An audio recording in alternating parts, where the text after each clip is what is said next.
Hello, hello. Yo, kamusta? Si Floyd to ng Spec Technology. At yun, welcome ulit sa ating project tutorial Arduino devices. At tatapos tayo sa ating LCD. And next agad natin yung ating RFID na mayroong pangalan na RFID RC522. Okay?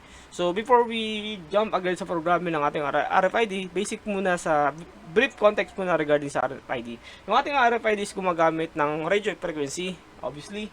And ito yung kanyang RF tags, and ito yung kanyang RFID. How it works, itong RF tags na to is mag-transmit to ng data using radio frequency papunta sa ating RFID reader. At yung ating RFID reader, mag-transmit ng data yan papunta sa ating Arduino by using of SPI Communication Control Protocol. Okay, so ano yung mga ano ba yung SPI na yun? Yung SPI gumagamit ng ating master in, slave out, and master out, slave in.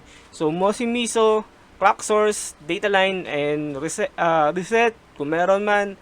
Actually, meron tong reset, yung ating RFID, meron din chip selects and chip enable. So, ayun yung ating pins ng SPI communication. Okay? So, medyo maraming pins yung ginagamit. At don't forget, yung ating RFID is gumagamit yan ng 3.3 volts. So, wag nyo lagyan ng 5 volts or 3.3 volts above, masisira yung RFID. So, lucky for us, yung ating Arduino is meron siyang output na 3.3 volts at pwede natin i-hook up yung ating RFID papunta sa ating Arduino. Okay? So, before we go through sa pin allocation ng ating RFID, mas maganda siguro na checkin muna natin yung ating library. Okay, so, type nyo lang sa yung Google na RFID library Arduino. Makikita mo kay Miguel Balboa na kanyang library. So, gamitin natin ito para sa padali yung buhay natin sa pagpo-program. Click natin, and same as before, so code again, and then download zip, and mag-i-start yan ng downloading, and then open ka ng Arduino IDE mo. Again, ganun ulit yung gagawin natin. Punta tayo ng sketch, include library, add zip library, and boom!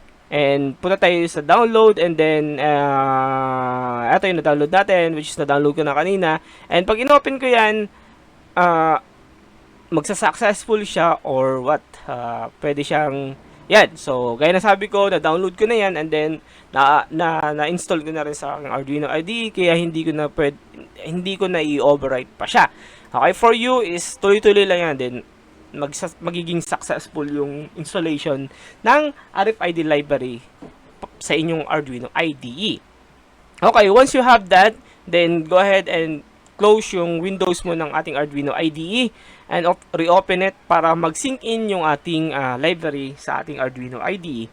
So, once you open yung Arduino IDE, and then go ahead and hit file. Under hit file, may Dropbox dyan. And then hanapin natin yung ating RC522 na library. Hanapin ng example doon. And try natin pag-aralan. Okay, wait. So, hinahanap ko siya. Asan na ba siya? Ayan. So, eto siya. So, dito is marami siya natin pagpipilian. Pero basic lang yung gusto natin. Which is, i-read natin yung ID number ng tags na gamit natin, which is na ito. Ito. Okay. So now, yan. Then, close na natin to. Di natin kailangan yan. Okay. Okay. So, eto sa ating RFID, marami siyang sinasabi dito. But here, yung ating pin allocation regarding dun sa gumawa mismo ng library ng ating RFID. So, highly recommend kung hindi mo alam kung paano to play around with the SPI communication, especially dun sa pin, much better na sundin natin to. If you are using Arduino Uno, ito yung gamitin natin. Okay, so since this one is Uno. So, yung ating reset pin ng ating RFID is connected sa pin number 9, which is here. May makikita tayo dito na RST. That's reset pin. Papunta yung sa ating pin number 9, and then yung ating SDA na may kita din naman natin sa ating RFID na papunta sa 10. And the rest, this one is, yeah, ito. Okay, so don't forget, dito sa ating RFID, yung ating Arduino meron 3.3B na nakalagay dito, which na dapat connected yun sa ating 3.3B ng ating RFID. Meron din naman siyang label dito. At saka yung GND goes to the GND also. So, okay na tayo sa ating circuit diagram, and nakonect na natin yung ating RFID. Ngayon ang sabi ko, bumili kayo sa Lazada, Shopee, TikTok, kung saan man yung ano nyo, kung gusto nyo sa Microlab, Circuit Rack, or BSY, kung saan man, header pin yung kailangan nyo, pero much better na meron kayong breadboard na kasama para ma-interconnect nyo rin to sooner pag natapos natin sa buong sensor sa ating devices, and pag-connect natin at gagawa tayo ng isang system, okay, for RFID and other sensor and other stops na ating pinag-aaralan today. Okay, so this one is kung naalala nyo sa ating RFID, gumamit yung ating Arduino ng wire. But here, gumamit siya ng SPI communication, which is na SPI yung gamit ng ating RFID. So, ito yung pinaka-library niya, and ito yung ating select pin and reset pin. Ito yun, SS. Okay? So, wag natin baguhin yung ito, which is the tugma naman yun sa pag-connect nyo kung sinunod nyo yung sinasabi dito ng mismong gumawa ng ating library. Okay? So, dito muna is try muna natin i-upload and try natin kung ano yung magiging behaviors nitong what do you call this, itong RFID na to. So, upload natin, punta tayo yung tools, and then select board, then Arduino Uno, and then yung inyong comfort. Okay? So, kung hindi nyo alam kung paano i-select yan is panoorin nyo kung sa first video ko ng project tutorial. So, connect ko lang para okay. So, dito, comfort number 4. Okay? So, here. So, laging tandaan, gumamit tayo ng serial communication dito na merong baud rate na 9,600. Upload natin. Try natin kung mag-upload.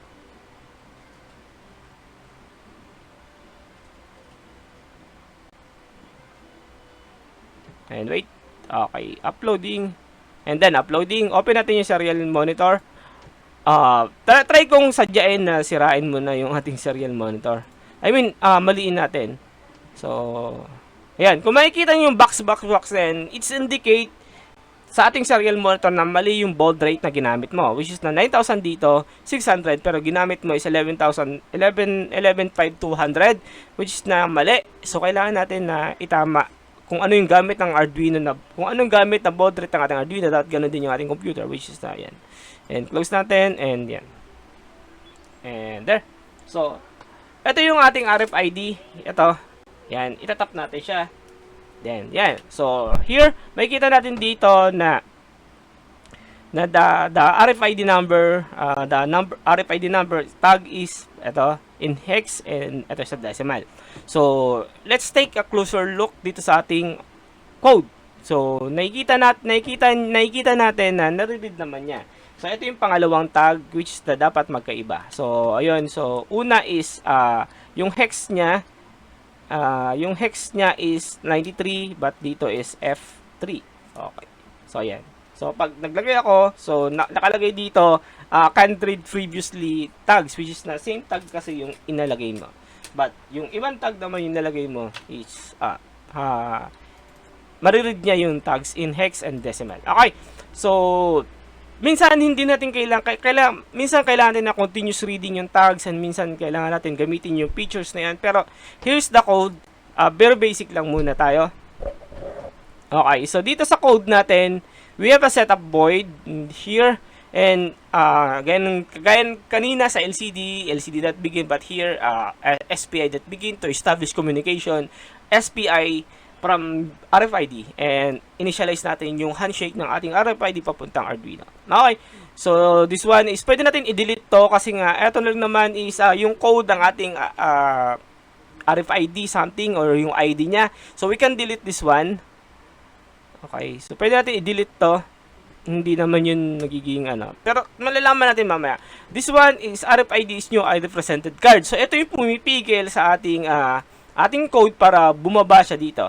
Okay, pag nag-present ka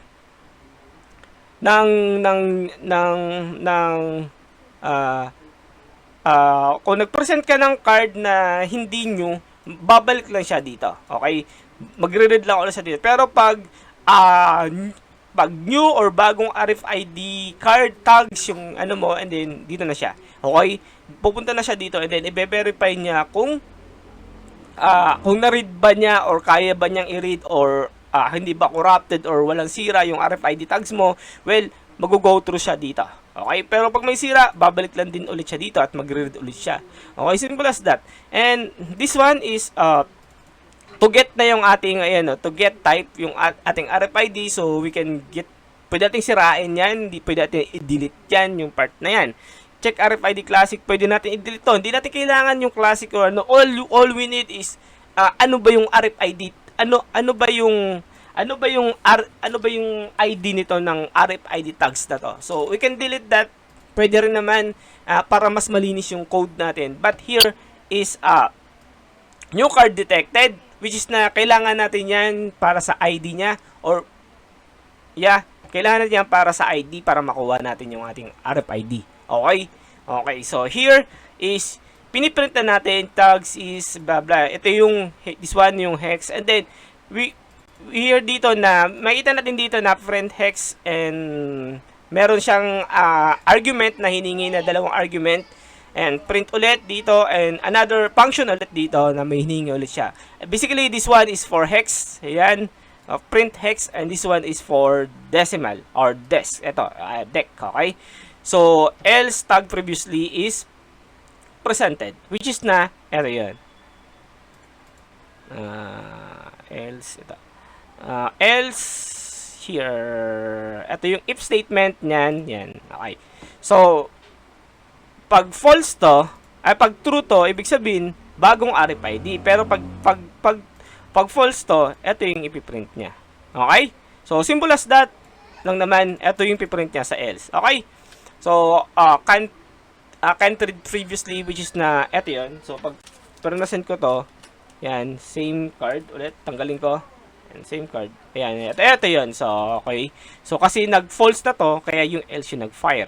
But, here sa ating, dito, hex at saka, hanapin natin dito, which is na, ito siya. Okay? Ito is function. Hindi siya kasama sa ating class. So, function siya. So, ito yung function ng ating hex, which is na, kailangan niya ng 2 argument. Okay? So, and then, this one is, yung byte na yon is somewhere like here.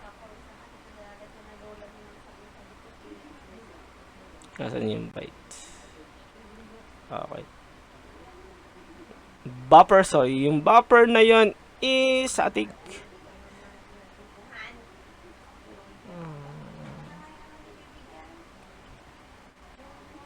wait lang, and then buffer, wala siya. So, okay.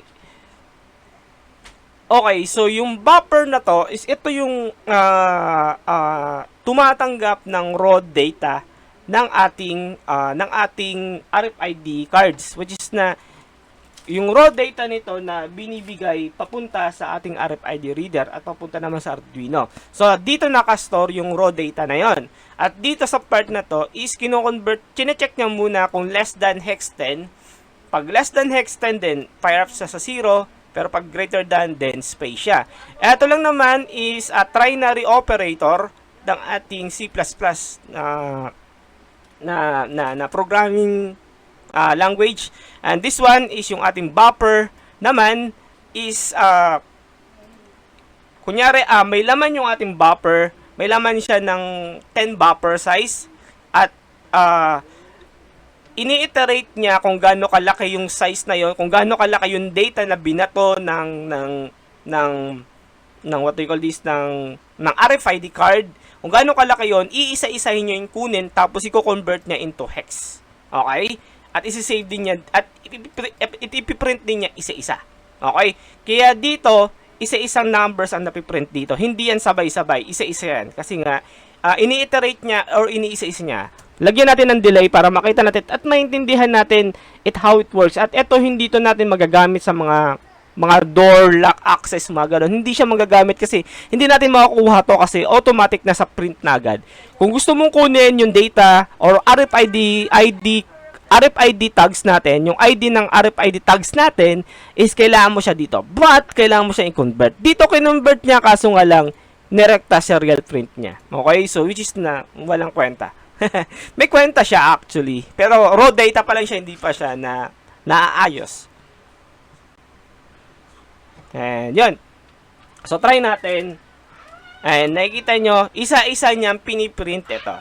Yung ID. So that's how it works. Okay? Ulitin natin. So ulitin natin para makita nyo yung ano. So ito, magpiprint ako.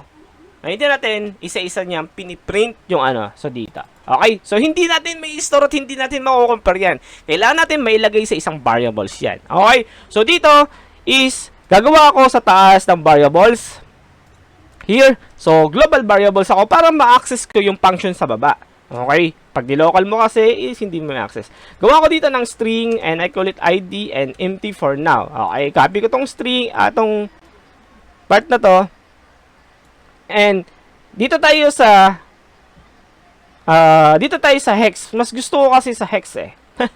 So ayan.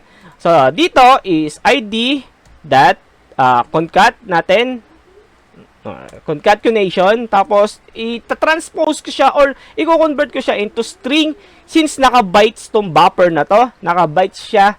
I-convert ko muna into string and open and close parenthesis and copy ko lang tong trinary operator natin. That.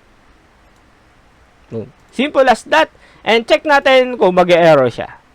Of course, mag-error siya kasi wala tayong semicolon sa baba. So, wala tayong nito.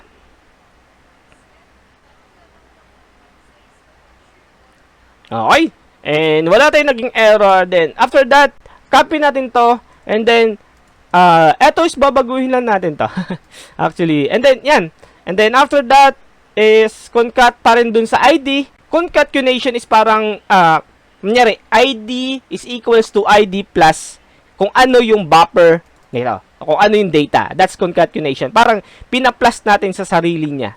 Like for example, A is equals to A plus 1. So, every time na tatamaan na execution yung A is equals to A plus 1, mag-a-add siya by 1. So, that's concatenation in string nga lang, in C++ na language natin.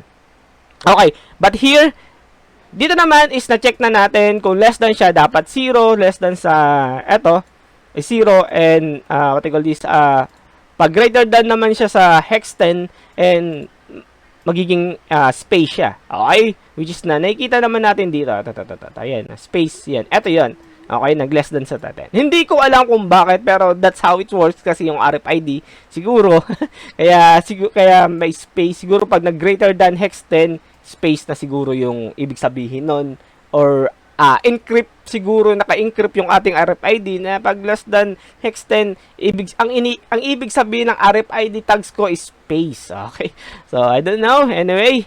So, yan. And then, after that, then, string, and then, eto naman, tong RF na to, is, it's hold na yung ating,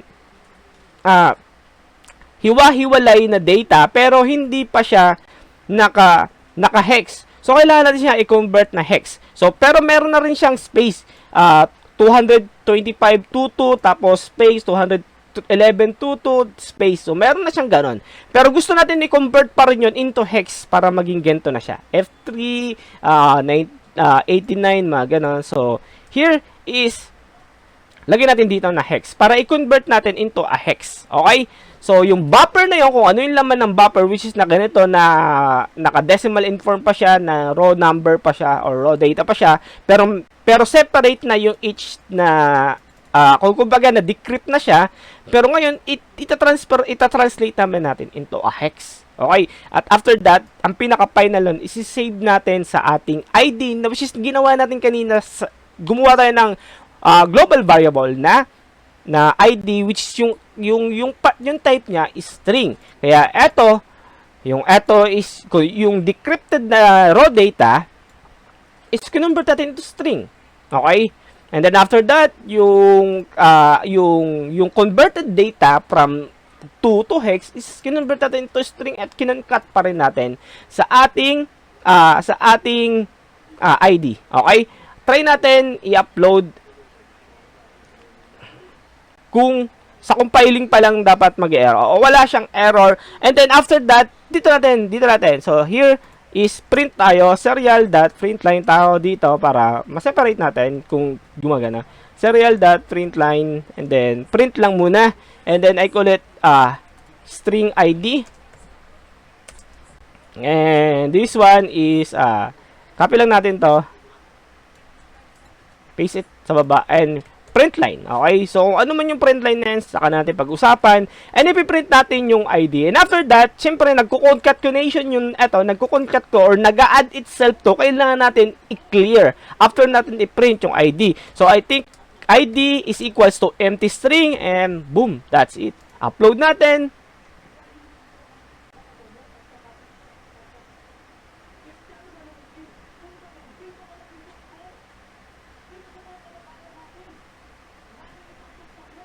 And yep, this one is clear natin. And try to and so check natin kung gumagana. So here is string ID F39892LE 1E, which is tama naman dito, but dito kasi is naka uppercase siya.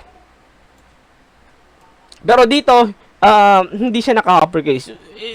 Pwede naman natin i-uppercase lahat yan, pero hindi na natin kailangan yan kasi naka lowercase naman lahat yan. So try natin dito is yan. Ayun. So here is yung ating 93. Yun is naka-store na at pwede na tayong gumawa ng comparison dito. Like for example, pag nag-top ba ako is try natin. So let's try if open and close parenthesis and open and close curly bracket, and let's try yung ating ID. If ID is double equal to the string na ito. Ano ba to? 04. Okay, 04 to 04 to. Like for example, copy natin yan, paste. And for it here. And so, I believe na walang null to. So, pwede naman nating i-trim yan yung string na to para mas maganda. I think i-trim na muna natin tong So, ID before ID.trim. Okay? So, iti-trim natin para mawala yung null character kung meron man. Hindi ako sure kung meron siyang null character. Anyway, so this one is print tayo dito. Match na lang. Serial.print line. Ayan. Okay? So, match.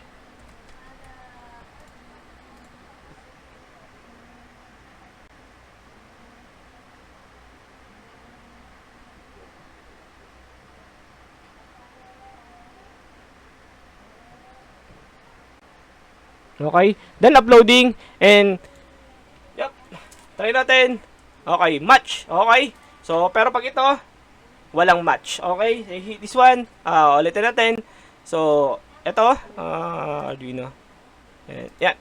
Yep. So, this one, so, previous ID, this one is mayroon tayong match na nakalagay which is not true. Okay? And this one is wala siyang match sa baba kasi nga hindi siya 04 yung dulo, which is L1 yung ano. Pero try natin tanggalin tong trim na to. Tingnan natin kung talagang tama yung ano, kasi minsan kasi may mga null character yung string or white space, which is na sensitive yung ating comparison doon kasi kinumpirm lang naman dito na wala kang white space dito or null character whatsoever, kung ano man yun. Anyway, done uploading and try natin. So, ID, E1, and this one. Ayun, so, nakita nyo, yung 4, pero wala siyang match sa dulo. Ibig sabihin, may null character pa yung ating string na to. Okay, every time na may ganun kasi may null character yon. So, hindi kasi tayo naka-character. So, yan. So, tanggalin natin to para tanggalin yung white space na sinasabi natin para saktong-sakto dito. Okay, so, isa yan sa mga natutunan ko by something like, sa experience ko. And then, nagpo-program ako, actually winasa ko yung buong code ko kasi hindi gumagana. Ano kaya nangyari dito? And then I find out, binuklat ko yung old notes ko and ba't ko pa dinilit lahat yun actually. So ayan, so may match siya. Ayan. So okay, so that's how it works yung ating RFID. So nakikita natin kung paano natin ma-integrate at we can clean this one. So pwede natin tanggalin tong print na to dito, this one, yan. Yan. All you need is ito lang. And then, pwede mo nang i-delete tong part na to. And then, wala. Yan ka na. Meron ka na. And since dinelete mo yung deck na to, pwede mo na rin i-delete tong taas na to. And to make it cleaner, na lang. Okay. So, this one. And new card has been detected. And blah. That's all. Ano ba yung pwede natin delete dito? Tag is new card has been detected. So pwede natin tong i-delete yung new card has been detected na to para lang mas gumanda pa ng konti yung ating code, and then I think this one is the tag, ano pa ba? Hex, the tag has been detected. Pick my blah, blah, blah, blah, this one. So, pwede natin itong i-delete, etong part na to. So, we can delete this one. So, pwede natin i-comment out para mas pagandahin pa natin yung code natin. Okay, so that's how we comment out yung isang blocks ng ating line of code. And we can upload yung code natin and hopefully hindi siya mag-error. So, nag-error siya gawa na this one. Sa type na to, actually, wala tong kwenta actually. So, pwede natin tong i-comment out pa. So, cut natin to at isama na rin natin to. Hindi siya, ano. So, this one, ito kasi is for the PICC type. Hindi ko alam yan kung ano yan. Pero, I don't know. So, ayan. Hindi naman kasi yung point of interest natin actually. So, pag gumagawa tayo ng project, hindi natin kailangan yan. Hindi na yung makikita ng user kasi kung anong type ng RFID card. Dapat nga hindi yan makikita just to protect yung card nila. Tama? So, if I here, and gumagana siya, yan, at kumonti na, new card has been detected pa rin. So, pwede natin i-delete at ayusin at anuhin pa yun. Kumbaga, ito, pwede mo i-delete to. Yan. And, bahala na para the tag in hex. So, ito in hex kasi, dinilit na natin. So, pwede natin i-delete na rin tong in hex na to. Print na to. So, yan. And, print line, yan. And, we can delete din also yung tag ID number kasi tag ID na yung pwede natin. And, pwede natin i-upload again. Upload ulit natin para mas gumanda at kumonte yung ano natin. So, ito lang yung kailangan mong dalhin. Ito yung kailangan mong dalhin na code na to. Lahat ng code na to, dadalhin mo lang dun sa main code mo. Once you integrate na yung mga bagay-bagay dun. So, done uploading. If I put here, new cards. So, ayan. So, okay. So, if I put, okay. So, nagmamatch siya, pero nakalagay dyan string konti na lang yung piniprint niya. And, yan. Yung card previously, if I, lagay ko kasi dyan. And then, nilagay ko sa, mag-i-spalm siya ng, ano. Anyway, so, yan. Okay. So, gumana yung ating RFID at nalaman natin kung paano natin ayusin yung mga code and pwede mo na i-delete tong mga to. Kung alam mo na, then, boom, delete mo na yan. And then, yan, kumunti na yung code natin at medyo madali na mag-work. So, pwede natin i-delete tong mga to kung gusto nyo. Yan. Okay, yan. So, yan. So, and, medyo mahaba tong ano natin. So, isi-save ko to. Si-save ko to at kung gusto niyo makuha to, RFID, save ko na lang sa desktop muna. So, yan. So, desktop. So, kung gusto niyo makuha tong code na to, pwede ka mag-comment dito sa video na to. Ipapadala ko gamit yung drive. Send ko sa inyo. Ito yung code na ano, bahala na kayo dyan. Okay, so, I think yan muna for now and sundan nyo yung kasunod ng ating tutorial na to. May mga tutorial na medyo maikli, may mga tutorial na mahaba. It depends sa complexity ng devices natin. So, be ready sa pagsasama-samay na natin yung buong devices na yan. It's gonna be a long tutorial at kailangan ng kape bag para panurin nyo. Okay, so kung may mga tanong kayo at may mga gusto kayong malaman na device na kaya ko naman gawa ng tutorial, why not? Just comment down below dito sa tutorial ko na to. Pwede nyo rin i-like, i-share, or i-follow yung page ko. Sana